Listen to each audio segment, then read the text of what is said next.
Long days and pleasant nights, fellow travelers along the path of the beam. I am known on this level of the tower as Jaime Enfuego. And if it please you, join me here for just a bit of brief thoughts on the special Dolby version of its Chapter 1, I guess is as it has been renamed over the years, from 2017. So I went to see this in the theater because it was also being accompanied by a special sneak preview of the new series, Welcome to Derry. That is a prequel series taking place 27 years before the first 2017 film in this different turn of the wheel, level of the tower, however you want to put it.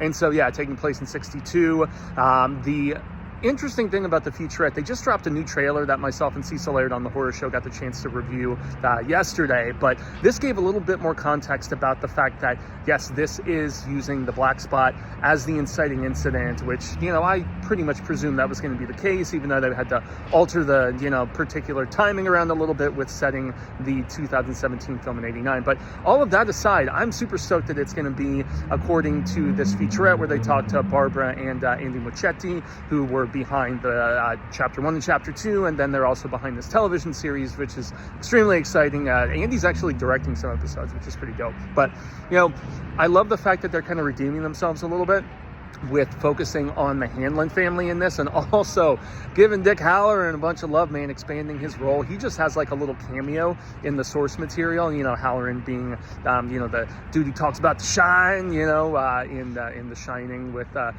our little youngster in that. But in any event, man, I'm just glad that they're centering around his family in this and on the military aspect, which, I mean, is interesting in that regard.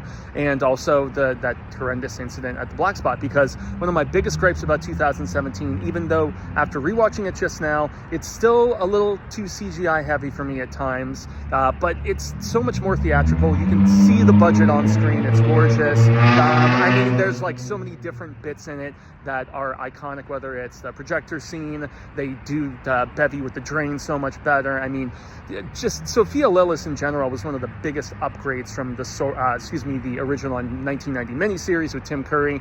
I still prefer Brandis's Big Bill, but my biggest gripe, and this is what I have to circle back to, is the fact that Mike Hanlon is done so dirty in that 2017 version. It is beyond the point of just like a little nitpick. It is infuriating for me because they took everything that made him so unique as the Derry historian and they gave all that to Ben for whatever damn reason. It's still my biggest gripe about that film. So maybe they can kind of, I don't know, redeem themselves by focusing with this new television series on the Hanlon family. I'm super stoked about it. I mean, HBO does not muck around with their properties, so bring it on October 26th. And if you get the chance, go check out 2019 and 2017's respectively.